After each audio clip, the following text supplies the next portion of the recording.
ये ओलंपिक्स जो हैं ये हर 4 साल में आते हैं और हर बार दिल तोड़ के चले जाते हैं। चीन में लगभग 1,70,000 स्टेडियम, भारत में कितने स्टेडियम? और जिन देशों में महिलाएं खेल नहीं सकती वो मेडल क्या लाएंगे? और हो सकता है गोल्ड भी आ गया हो विनेश फोगट के साथ। कि ओलंपिक से जस्ट पहले वो अपने वीजा के लिए स्ट्रगल कर रही थी। जैसा चल रहा है चलने दो ना, कौन बदले, झंझट कौन उठाए, खतरा कौन ले। हमें पता चलता है हमारे पुराने एथलीट हैं, उनकी भुखमरी की हालत है, कोई अपना घर बेच रहा है, कोई अपने मेडल बेच रहा है। चीन के पास एक सौभाग्य ये है कि उनके पास क्रिकेट नहीं है। और अमेरिका में आप बराक ओबामा की देखिए तो बास्केटबॉल खेलते हुए फोटो आएगी, एक फोटो, और पूरा पश्चिमी मीडिया चुप हो गया। पुतिन की बात कर रहा हूँ। मुझे मालूम है चर्चा लंबी जा रही है, पर 4 साल में दिल सिर्फ तुम्हारा ही नहीं टूटता, मेरा भी टूटता है। तो मैं जरा खुल के बोलना चाहता हूँ इस पर।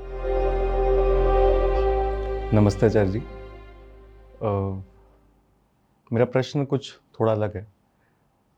ये ओलंपिक्स जो हैं ये हर 4 साल में आते हैं और हर बार दिल तोड़ के चले जाते हैं। और इस बार तो हाल कुछ ऐसा है कि पाकिस्तान भी हमसे ऊपर है जो मेडल टेली है उसमें। और मैं देख रहा हूँ कि एक तरफ भारत के जो मेडल्स हैं वो पिछले ओलंपिक्स के मुकाबले और घट गए हैं, दूसरी ओर चाइना जो है वो नंबर 1 पे आ गया, वो यूएसए से भी आगे पहुंच चुका है मेडल टेली में। अब मुझे चीज़ समझ नहीं आ रही थी कि ऐसा होता क्यों है, तो मैंने ये आपसे प्रश्न 2 दिन पहले भी पूछा था, पर उस टाइम आपने कहा था कि इस पर बाद में बात करेंगे। तो मैं एक बार आपसे समझना चाहता था कि मैंने इसलिए कहा था क्योंकि